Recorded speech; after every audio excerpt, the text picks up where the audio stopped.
From the Library of Congress in Washington, D.C.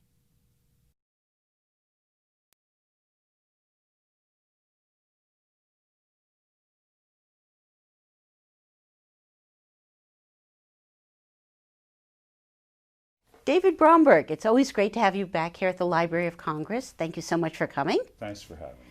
And you're here to talk about your American violin collection. Yes, I brought a violin today that was made in Baltimore. And I think the idea today is to contrast the way that fiddlers and classical violinists use the instrument, yes? Yes, because people use those terms interchangeably. In fact, what was the story you were telling me before? Itzhak Perlman always called his instrument his fiddle, and Vassar Clements, who was one of the world's greatest fiddlers, always called his violin. So And go figure. Is it the same instrument? When people ask me what the difference between a fiddle and a violin is, I usually say around $10,000. But it is the same instrument. It's what you can afford and what you like. Although fiddlers and violinists, fortunately, like different kinds of sounds. There's other differences. Violinists like something that will cut through a 40-piece orchestra. The first overtones you lose when you're playing with a bunch of other musicians are the lower ones. So violinists gravitate towards things with a strong upper sound, a penetrating trebly, more penetrating trebly sound. And the only instruments that have both that and a warm quality are Guarneri's Del Gesù violins. And this is a copy of a Del Gesù. That doesn't mean it's going to have that, but this one does. And what do fiddlers, you say, They like a what warm do they like? sound. They like a warm sound, and if they want to be louder, they'll use a microphone. And also, the fiddlers don't care who made it or how broken it's been. If it works for them, that's enough. Which seems to me pretty sensible. Now, you studied to be a violin maker, and you have a very important violin shop, and you've acquired a very important collection. And I know you came by a while ago with a number of violins made just in Chicago. But today you've brought something closer to Washington. You have a Baltimore instrument? Well, Luther Heiges was born in York, Pennsylvania, and he was a fiddle maker that made this fiddle. He was a good violin maker who made this, and there's been a lot of speculation and incorrect information about him. People thought maybe he was born in Germany because his name is kind of German, Heiges, and nobody knows how it's really pronounced. I just assume it's Heiges. And his father was a machinist, and he was born. Well, some sources say he was born in 1900. He was born in 1867. And he went to the Maryland Institute. I don't think I'll get the name right, but it was the famous Maryland Art School. And he graduated in 1900. And he graduated as a musician? No, I think as a mechanical designer, his father being a machinist, I think it had to do with machines. He was fascinated with machines his whole life. I think, along with violins, like many machinists and mechanically oriented people, he was fascinated in the machinery of a pistol. And he was a member of a pistol club and was actually the president in 1924 of a club where that graduated an Olympic medalist. So he had an interesting life. 1900 was a very significant year for him because he graduated. No, I was incorrect. He graduated from the school in 1893. Okay. And when did he start making violins? He was first working in different violin shops in 1900 that we know of. But also 1900, the census listed him as a foreman in a foundry. But evidently, at some point in 1900, he began working in different shops. And I do know through anecdotal information that he used to frequent the shop of Alberto Moya in D.C. And I think that he received a lot of information from Moya. And you know, the Library of Congress had a long relationship with Moya with our instrument collection here also. What a brilliant maker.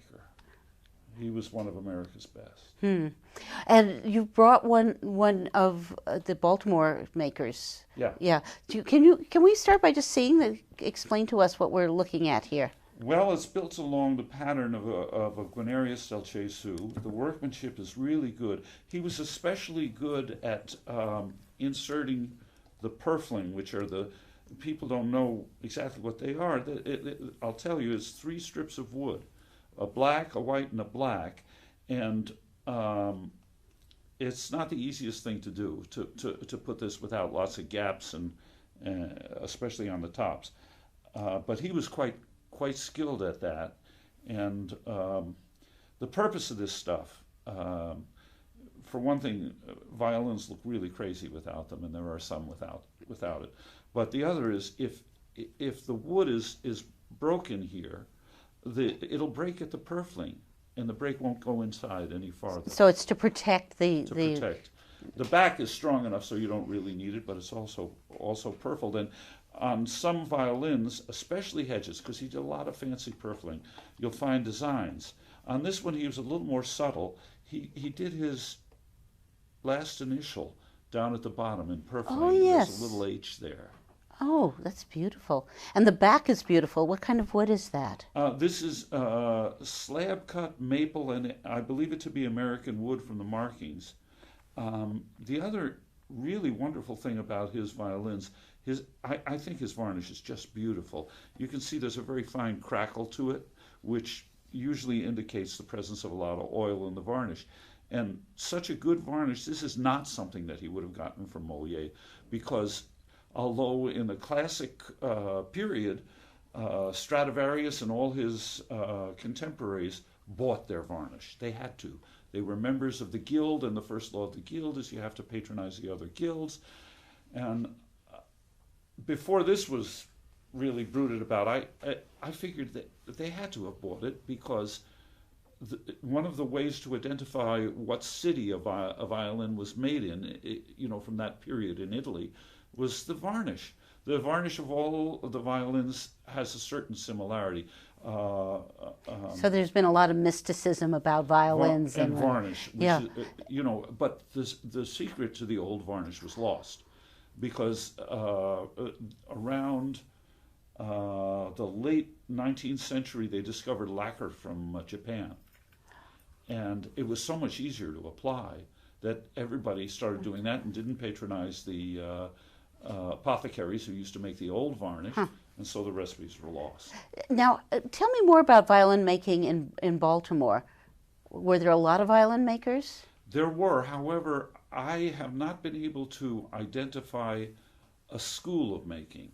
In other words, in Pittsburgh, you had a guy named Francois, G.M. Francois, and he influenced all the makers in Pittsburgh. In Chicago was John Hornsteiner. But most places, there was not one dominant maker. There were quite a few very good ones in Baltimore. Do we know how many violins this maker made, Hager made? I believe, if my memory served, that he made somewhere around 130. And so you've seen other ones, or do you have other ones in your collection? Oh, yes, I've seen quite a few other ones. That's how I know that he used to do fancy purfling. And the point I was trying to make about the varnish, by the way, is he couldn't have learned that from Moya, because in modern times, in the 19th century and 20th century, anybody with a good varnish wouldn't tell anybody else how to make it. Oh, so it went from being a guild secret to being a personal secret. I don't think it was at all a secret in the 19th century. There are letters from Lupo to one of his colleagues saying, I ran out of varnish, if you could send me some. Oh, really? Yeah. Yeah, but it became a secret after a while. Now, what year was this violin made? This was made in 1917, so it's 100 years old. And was it in good shape when you acquired it? Did it need much work? No, it was in pretty good shape, and I used to see quite a few of them around Baltimore. Mm-hmm. Now they are, thankfully, very much sought after. Mm-hmm. Now, at one time, American violins weren't valued very highly. Can you talk a little bit about that? Well, I think it's probably embarrassing to the violin dealers of the before the 90s. The 1990s. The 1990s, because when I started collecting American violins, I was told there were no good ones, and I can't understand. Those guys had eyes they could see, and they should have seen that these are beautiful things, and they didn't. And so you started to acquire American violins? I started. Every town I made my living as a musician, and every town I would visit the violin makers and ask them if they had any good American violins, and they'd say something like, "Oh no, there aren't any." "Oh, there was a guy around here. He wasn't too bad, but I got one in the back. It's not worth my while to fix it." And so that's how it started.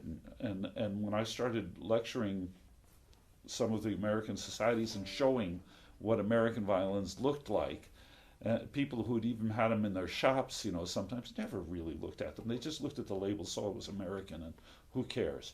And it was interesting to run into players who would say, "Oh, my second violin is an American violin, and it sounds really good."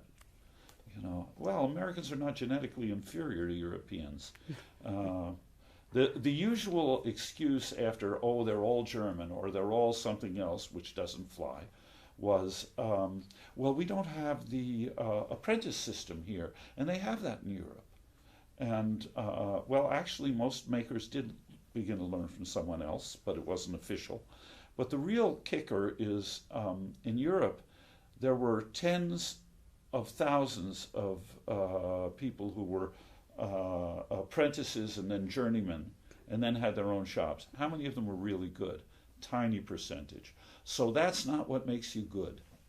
And it's my theory that what makes a good violin maker is a combination of natural talent, lots of natural talents, not just skill with your hands, but skill with observing and figuring out what's good. But then the other thing is you have to have seen iconic instruments. If you don't ever see a really good violin, you'll never be able to make one. Because it's so much tradition and copying the excellent fiddle makers, violin makers from before. Also, there are mathematical principles. The makers of the 18th century, 17th and 18th century, when the world's greatest violins were made, were very interested in mathematics, the ones who could design violins. And there were very few who designed their violins. Stradivari was one. They were very interested in the golden section, the idea of 2/3, which is dominant throughout nature. If you look at a sunflower or any seeded thing, you'll find that every circle of seeds in a sunflower, the inside one is 2 to 3 on the outside. Well, that goes back to Pythagoras, doesn't it? Yes, yeah. It's the golden, and also the scrolls are based on the Nautilus. And again, in the beginning, you do see the 2 to 3 relationship, but it's very important in the structure of the body, and they're measurements that work better. They just do. And if you have never studied one, Bob Bine, who unfortunately we've lost, was a great violin expert, and he used to tell me that when he'd look at an old Italian violin, he'd immediately put it into one of 3 categories. It was either made by one of the very few violin makers who could design a violin from scratch, or it was made by someone who worked in their shop and knew how to use the templates and forms and tools, or it was made by somebody who only saw one of those violins and got some of it and missed some of it. So I thought that was a very instructive way to look at violins. Now you have acquired one of the largest collection of American violins over the years. I think there have been larger ones, but they were not guided necessarily by a knowledge of violin making. My collection is of prime examples of some of the best makers, as many of the best makers as I could assemble. So you've curated it very closely over the years. Yeah, I mean, as I learned more, my tastes improved and the collection would change in character. Mm-hmm. And how many violins do you have now in this collection? Right now it's 263. That's very impressive.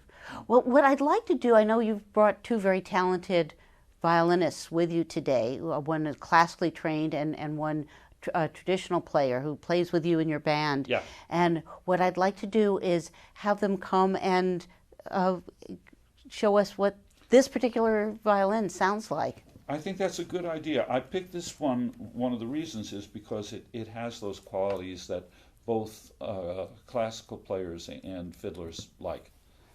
And that's a rare violin. Usually they're over to one side or the other. So it's like a continuum, and some people. Yeah, but this is a good all-round instrument. This is a fine all-around instrument. I think they would both tell you that. Well, let's hear what they have to say. Thank you so much. Sure. Good morning. Thank you so much for coming to the Library of Congress. I want to welcome Kenneth Naito and Nate Growler, and both of whom play violin, different types of violin, and we're going to discuss that. And we have an example from the David Bromberg collection of a Baltimore violin that both Kenneth and Nate are going to play on, and we'll just maybe discuss the difference between fiddles and violins. All right. And today we have a Luther Heiges violin. Is it important what kind of instrument you play on? Yeah, it's definitely important. I mean, as a fiddle player, I gravitate towards fiddles that are a little bit darker sounding. And like deeper? When you say darker, what do you mean? Deeper is probably a good way to put it. I guess maybe one thing that I tend to shy away from is something that's really bright.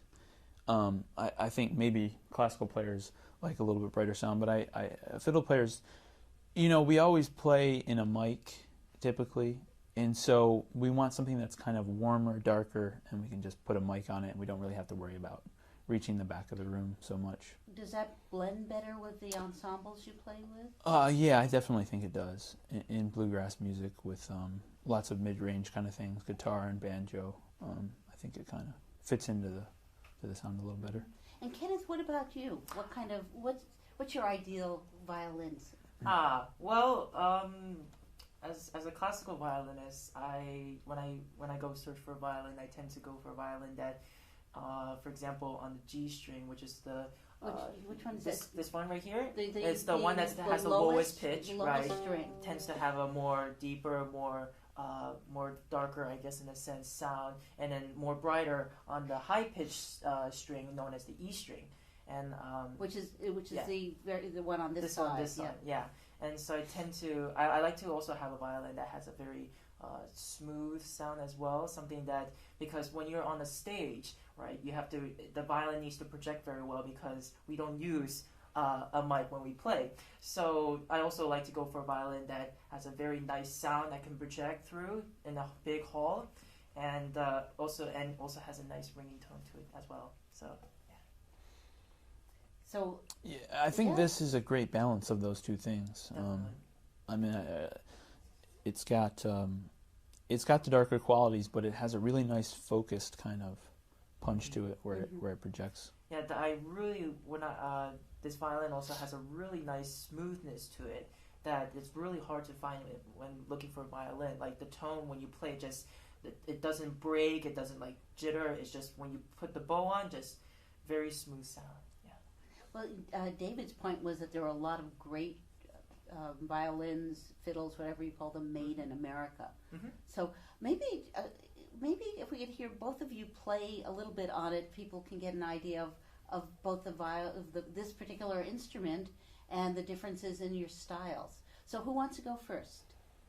Well, you're the one holding the violin. Rock, paper, so- scissors. You're the one on the end, actually. Maybe. Okay. Well, we might do more than one. So let's start with Of course. Kenneth. Now, what do you explain what you're doing here? Because this is a part of violin playing that most of the audience doesn't see. What are you putting Of course. on? So I'll be playing Johann Sebastian Bach's solo sonata for violin in G minor. I'll be Okay. playing the first movement, the Adagio. So And this- you're putting on a shoulder rest. Correct. Yes, this is a shoulder rest. So this is to allow, because the violin is pretty thin, so not necessarily it will fit to a person's neck, and so the shoulder rest allows for the violin to have a comfortable way of placing the violin in. Because without it, it could be quite wobbly, and so it can move around while you play. But with a shoulder rest, it allows the violinist to be comfortable, and also when they play, not to have the violin move around. So Okay. And and again, you're playing what? Bach's solo sonata, the first movement, the Adagio. Oh, So okay. yeah.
Thank play. you.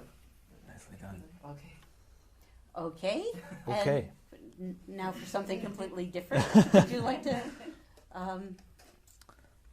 So you're going to take off your shoulder rest, and Nate, you're going to put on yours. So it's an individual. Yeah, they're usually pretty individual. There's all kinds of varieties. Mm-hmm. Because people all have different neck sizes and shoulder widths as well, so you want to find the one that best fits for you. Yeah, originally violinists did not play with neck Correct. rest. Yeah. The shoulder rest wasn't invented till much later. Yeah. I mean, one side effect to having one is that sometimes the sound can get a little bit more muted because when you put it on, it kind of blocks the sound from the violin. But ultimately, you really want to be comfortable when you play the violin. So that's why the people use the shoulder rest. Mm-hmm. Yeah, I special order an extra long foot piece because I've got kind of a long neck to try to fill that gap a little easier. Oh, okay, interesting. Okay, now what are you going to play? Well, hearing Kenneth do that Bach piece so well, I was thinking about playing something also in G minor, but it's a fiddle tune. It's a your piece was in G minor, right? Of course it was. It's called Paddy Fahey's Jig. Okay, and that's Irish. Yeah, it's an Irish tune. Okay, are you going to do that and go into another piece, or just? I was thinking about just doing that one. Okay. Okay. Let's hear that.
Okay. Play an American tune also? Absolutely, yeah.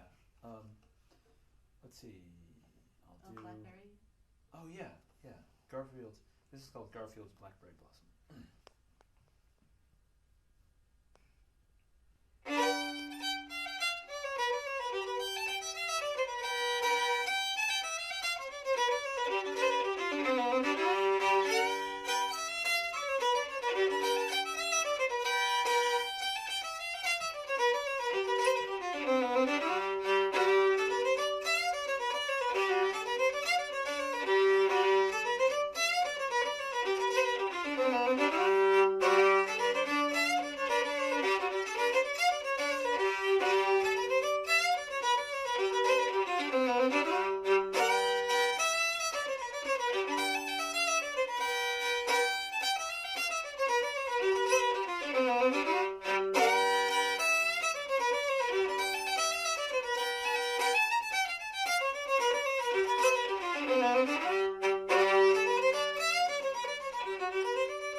Lovely, thank you.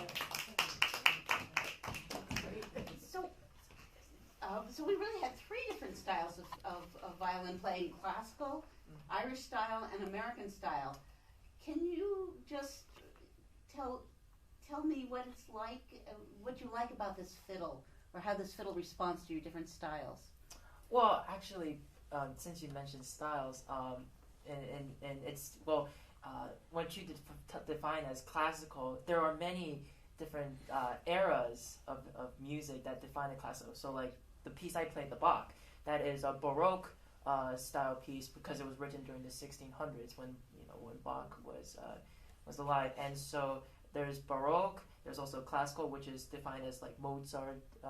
Mozart was a classical. There's Romantic, which is much more, as the title suggests, is gets more romantic in that there's mid to late 19th century. Right. And then there's 20th century music, which is the 1900s, and then we have modern music. So, it's not just classical is a very broad term for the different types of music that are in the classical. So, but sorry, going back to your question, this violin is really good. It was really good for the Bach, I think, because as Nate said, the dark, quote unquote, dark tones help the mood of the piece, which is a kind of somber, but at the same time, there's a glimpse of hope in the piece. And so I think this violin really helped to make that the mood of the piece. So yeah. I like it when I was just playing that the tune Garfield's Blackberry Blossom. It's old time tune, and there's kind of like a rawness in old time music, and this violin has that sort of raw quality to it, in a really good way, because it's a beautiful sound it makes, but you're able to kind of draw out this sort of dark raw tone that I think fits that style really, really well. And with the Irish, it sounded great. I mean, it's sort of I see Irish players kind of really be able to draw a lot of sound without using very much bow. And you can play the strings really softly and get a nice tone. So it's like you can really kind of create that dynamic thing well so with this violin. Very responsive instrument. Absolutely. So you get just a real range of different. It does what you ask it to do as a performer. I think so, definitely. Yeah. Do either of you play an American fiddle now? Actually, I do, yes. The violin I'm currently playing on is by a violin maker named Jeff Phillips. It's a beautiful violin. It was actually made, I think, 2 years ago, so it's a very recent violin. But he made it here. He lives in America, and he made the violin, and it's a beautiful modern violin. So he's continuing the tradition that David was talking about of fine American violin making. Oh, there are many amazing, wonderful modern violins. If you asked me this question 10 years ago, I would be a little bit questionable, because I feel like the violins made back 10 years ago were still a little bit iffy as terms of the quality. But now there's the art of violin making has really gone up in quality. But this was made 100 years ago. Oh well, but age also helps to a violin as well. As a violin gets older, it also the sound also becomes it changes as well. And I think this violin has aged very well. Yeah. Is there anything else you'd like to say about this particular violin? Can I have it? Working on that. I'd love to own it. It's a lovely instrument. I want to thank you both for coming down here. Maybe since you played two pieces, maybe we can close by asking Kenneth to. Would you mind playing one romantic piece, perhaps? Of course. Yeah, I'll play like a little bit. Excerpt from Carmen, Carmen Fantasy by Waxman. Okay. I think that would be a great way to end this. So. Okay. Now.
Thank you. Thank you both. This has been a presentation of the Library of Congress. Visit us at loc.gov.